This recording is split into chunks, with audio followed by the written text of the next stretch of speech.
He explains that she sees him because she is being driven by her desire for vengeance against Namor for her mother's death, and her anger over her brother's death, stating that she is just like him.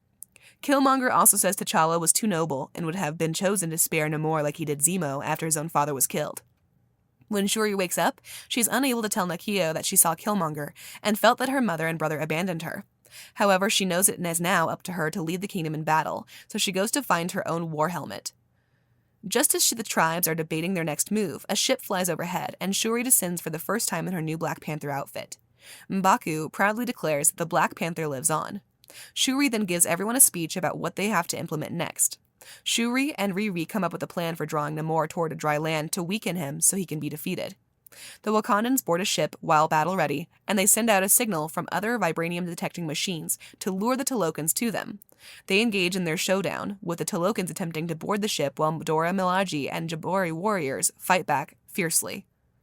Riri emerged in her new Ironheart armor suit, while Okoye and Anika flew in with their Midnight Angel suits. Namor gets high enough for Riri to hit him with a blast, and Shuri grabs him in her ship to begin evaporating the water on his skin. Riri is being attacked by Namora while Okoye squares Ul with Attuma. Riri blasts Namora into the Atlantic Ocean while Okoye knocks Attuma off the ship. Namor attempts to destroy the ship with his spear, but Shuri fights him with her angel suit. Shuri then tries to have the ship fly toward the desert, but Namor, however, succeeds in breaking it down and destroying it, causing them to crash. Shuri and Namor continue their fight, with Namor still having enough strength to defeat Shuri and impale her. Thinking about Killmonger's words, Shuri is visibly able to free and heal herself before relaunching an attack against Namor.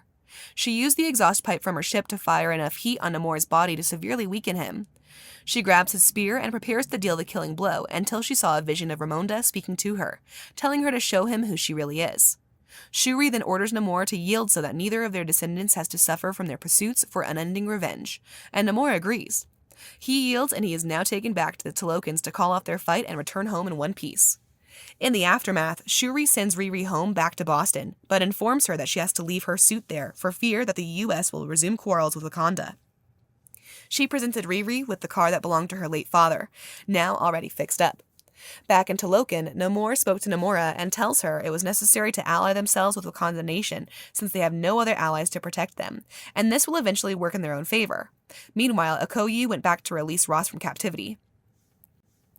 Shuri traveled back to Haiti to meet with Nakia by a beachside, as she says there is only one thing she needs to do. She sat by a campfire and burns her ceremonial funeral clothing, as she sits down to reminisce about T'Challa and finally accepts his passing.